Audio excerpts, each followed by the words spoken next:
want to start, I'll ask you, Douglas, have you ever trusted the BBC? Well, I mean, you can trust the BBC to do some things, and they do have something which we should acknowledge, that are much in their favour. You mentioned before that they hadn't acknowledged Aitken's book. That's true, but just a few weeks before, and actually I think a few days before Aitken's book, Richard D. North published a book about the BBC, which is very critical, effectively called for it to be scrapped. I think it's called Scrap the BBC. It's not a great book, but its message is fairly clear. And they did invite Richard D. North onto Newsnight to discuss that with a senior BBC reporter. So I think we should give them some credit for this. It is the only institution which does regularly acknowledge its critics. When John Lloyd published his superb analysis of the media's problems in this country, what the media are doing to our politics. You know, the BBC had him on Newsnight. They did a 10-minute package he produced. So there are things like this that they do well, and which I think we should acknowledge. That having been said, its problem, and this is a monumental problem, is its so-called impartiality. And I don't trust them on this. I don't think we should trust them on this. Impartiality is wrong when you're dealing with right and wrong. It's wrong to be impartial when, for instance, like last summer, you have a war between a democratic nation-state, which is our ally, and a terror group. It's wrong to be impartial. It's ludicrous to be impartial. It's ludicrous to think that a terror group speak for one half of the equation, the democratic state for the other, and will just sort of remain impartial in this, and we wouldn't really mind who wins and that sort of thing. I think that's its problem. I think that's something that it should sort out. Maybe. But wouldn't you say that that was a kind of left-wing agenda, Carol? Well, I have a slightly different view from all of this, even from your introduction, because I come from the American and the pro-Israel viewpoint.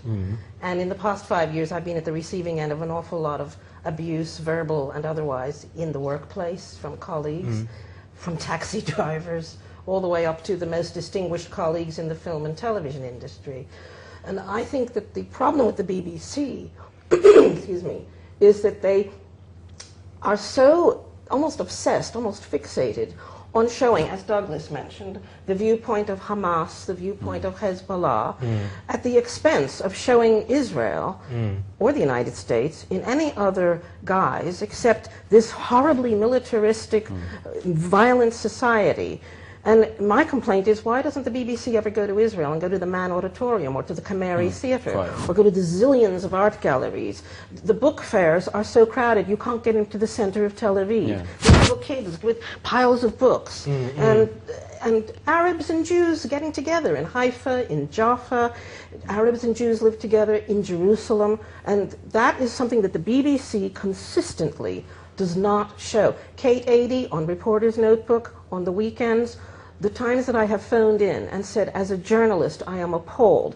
Every week, it's some horrific thing to do with something happening in, quote, Palestine. Never an interview with an Israeli. So presumably you found the coverage of the conflict, you know, last year, I mean, pretty frustrating. I have to admit I was in the United States the whole time. Right. Lucky you. But But I was aware from following it on the web. I was checking in to see how the BBC was covering it. So I wasn't here. But I was aware from friends here that they were throwing things at the television. To me, and I've not worked in the news, there is definitely what I would call a Guardianista approach to almost everything there. I mean, you've been in television, haven't you? Yes. And you must have worked with the BBC at certain points. Interestingly enough, I worked at Anglia for 10 years at ITV. And in the last 2 years at Anglia, 2 people from the BBC came in to, quote, reorganize our department. We happen to have the most successful department in the world. ITV Drama, Anglia Drama was the Rolls-Royce of ITV. And 2 people from the BBC were brought in. And I have to be careful here because I don't want you having the legal department on your back. But there were 2 people who came in, and first of all, the money they spent on expenses was staggering because at ITV you have to be careful because you're answerable to the shareholders and to the advertisers. But definitely their political views were so radically different from ours. We were a fairly conservative bunch at Anglia.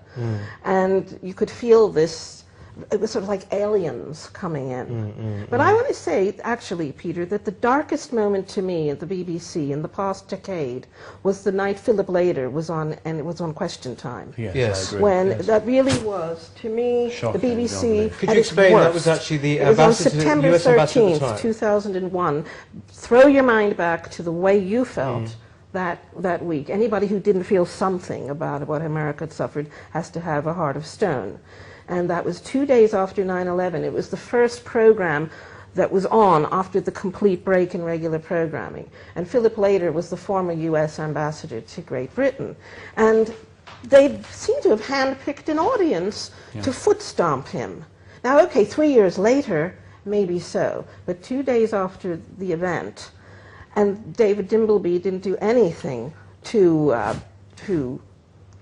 stop this foot stomping, this barracking. And apparently, I don't know whether this is true or not, but Philip later burst into tears after the program. He would say he was near tears on the programme itself. I mean, I agree, that was one of the most shocking programmes we've had. That was partly to do with, that was an audience problem, but it was BBC's fault for getting a particular audience. For Question Time, I didn't realise this until recently, they screen audiences. Well, they insist usually that they are kind of a mixture of all political parties. They Yeah, always but insist its idea of, again, there's this notion, the impartiality notion, this applies to audiences as well as others. The impartiality notion means that, say if most people in this country vote Conservative and Labour, and they do, that therefore if there were one other political party, however little of the vote they got, the BBC would get that party on. Now, I mean, you don't see this with far-right parties, and I think we should be grateful the BBC don't decide, oh, there's another point of view and it's a fascist point of view there before we'll invite them on. But they do that with Islamists. In fact, they do it every day with Islamists. What is your actual experience of, because you're on the BBC quite a lot, aren't you, talking and debating with Islamists or people. What is your take on it? I mean, there is this. The reason I ask this is there seems one of the things that people get very, very annoyed about with the BBC is that politically someone from the right is always labelled from the right. Yeah. Somebody who is, in fact, often they're mainstream presenters or whatever, who are not from the right, are not labelled. You don't know what their perspective is. Do you have sort of experience? Well, yeah. I mean, incidentally, it should be said about the general bias within the BBC is it's really it's no surprise. I mean, people who go to good universities and who generally study the arts come out with a pretty left-wing perspective in general. That's just the worldview they have. I mean, there's no conspiracy about it. That's just their view of the world. And they go to the BBC and they meet other people who think the same way. So there's no great conspiracy about this. But it is true that the way in which programmers work now on this one is that they will assume that the culture wars and everything have been won by the left and that they're over. There's nothing more to discuss, as it were. And therefore, a right-winger is a sort of anomaly, which perhaps if they just learn a bit more, they'll come around and they'll be normal too, is the presumption. It's perfectly normal to have a presenter like Raghi Omar, who has now seamlessly left the BBC and gone to Al Jazeera, who's just written a filthy book called Only Half of Me, Being Muslim in Britain, which compares people who speak out against Islamism as being morally equivalent to the 21st of July bombers who are currently on trial. I mean, that kind of thing. That was their main correspondent during the Iraq War. It's useful to remember that. It's useful to remember why their coverage was so skewed. But on the issue of this with the average interview, what happens is you get somebody like me who says, I'd rather that innocent Londoners weren't blown up for the crime of going to school and work. And then they go, well, there must be another point of view. We'll find somebody who thinks that is understandable. And that's what they do. They bring on extremists. I do think that's still a very old-fashioned view of yours, though. I mean, actually, if you look at current? the evidence of how the BBC covers politics, they've changed a hell of a lot. For example, take Question Time. They don't just have someone from the Labour Party, the Conservatives and the Liberals.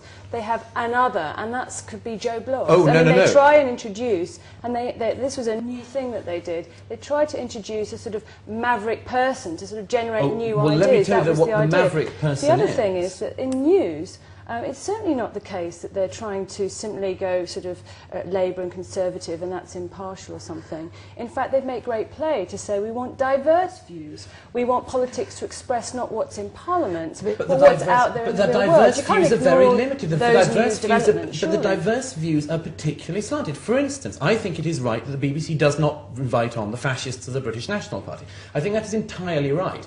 But the BBC has invited on I think 6 times to my count in the last year on Question Time as one of the guests, a member of the Respect Party, which is just as extreme, just as vile, just as fascistic as the BNP, but it comes from a direction which people in the BBC somehow think is legitimate. I think it's illegitimate. Are you talking about Salma Yaqub? Salma Yaqub, George Galloway. Why are they regulars on Question Salma Time? Yaqub, the last time she was on. No, I would like censorship for the BNP on the BBC, which happens, and I would also like censorship for the Respect Party. You can't play it one way. I don't think there should be censorship, though. At least the BBC has a liberal bias towards free speech. No, a liberal bias towards the fascists who come from the liberal side, as they see it.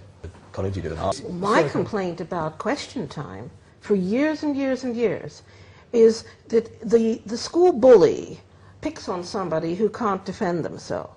And on Question Time, week after week, week after week, the audience and the panel bashing America, bashing Americans, often saying things that are so outlandish, and David Dimbleby ought to correct occasionally these things that are said about Israel, Jews, America, the Holocaust, about the United States. But they never have an American. There are so many Americans living in Britain, in high places, in very important jobs. Maybe some of them don't want to do it. But there are Israelis living in London. There are Israeli officials. There are representatives of the Jewish community. And there are some outrageous things said by people like Salma Yaqub and Galloway and the audience that go uncontested. And you feel as if somebody's being bashed who ought to at least be there to defend themselves. Do you think this is a form of bias? I mean, do you see this? Does this come across to you when you watch Question Time? I actually applaud sort of gladiatorial debate shows. I mean, that's what it is. And obviously in debates like that, people are referred to that aren't actually there. But I think that Question Time actually has changed, and it will change again. I mean, I understand that it's on an ongoing review in terms of how they present it, because what the BBC is struggling with, and whether they get it right or wrong, all political news and debate shows are struggling with this, which is how do you explain, how do you represent politics in an age of alienation where people don't vote so much, where the society is fragmented? And that's a major question. Now, I don't agree with all the solutions put forward by the BBC, but it is nevertheless a question for anybody interested in these things. Well, I nearly resigned from BAFTA when The Power of Nightmares got the BAFTA award. And perhaps I'm a coward. Perhaps I should have. But there are other wonderful explain things. That this was a documentary. Power of Nightmares, produced by Adam Curtis, and the advisor on the series was Dr. Azam Tamimi. And this was a series. I thought it was a joke. Theory. I actually thought this can't be serious. This was more or less saying that the Cold War was virtually an invention, wasn't it? The Cold War was an invention. And the war on so terror. Was the war on terror. The war on terror does not really exist. Terrorism does not really exist. It exists in the mind of our leaders, and they've created it. This had a 3-episode. Three episodes of this. It was very lucky in its timing. It came out before 7/7. And the maker of that, Adam Curtis, who has now been fundamentally discredited, he's a kook. And he's now got a new series on the BBC coming out in a few days. And also there was that thread that the Jewish neocons in Washington created this myth of terrorism that doesn't really exist. What strikes me, though, is one thing is about themselves. Yes. That's really we should hold the BBC to a unique accountability, because we pay for the BBC. Right. We do not pay for Mr. Murdoch's empire, and if you don't want to watch it, you don't have to. You don't pay for any of it. But we pay for the BBC, and we should expect them to deliver a service which is honest. And you talk about the fragmentation of society and so on. With cynicism about politics is made considerably worse by having a cynical broadcast like the BBC, which produces and pumps out cynicism about politicians, which produces this stuff and pumps it out on taxpayers' money. So in that case, what are we to do about this? I mean, I'm torn. I don't want to throw any babies out with any bathwater. That's my feeling What's about the BBC. Baby? Well, I mean, the fact is, it is, great nature programs, that kind of stuff, great dramas, all of this kind of stuff. And wonderful people like John Ware at Panorama. Right, no, all right, but what do we do about it then? What do we do? Do we take away the licence fee? Come on, I mean... For billions. So what do you think? Well, it is the problem now as well, because we've got to recognise that people around the world think the BBC is this impartial thing. The BBC is partly responsible for the destabilisation of a lot of the debate, the current debate that is going on. When people around the world look at the BBC and see the BBC delegitimising Israel, delegitimising America, delegitimising democracy and legitimising terror groups, that rings with them. They get something from that. They learn a lesson from it. That has to stop. And the BBC has to have time called on it. If they're going to continue doing this, if they're going to continue contributing to the fragmentation of society by elevating extremists, then time must be called on the BBC.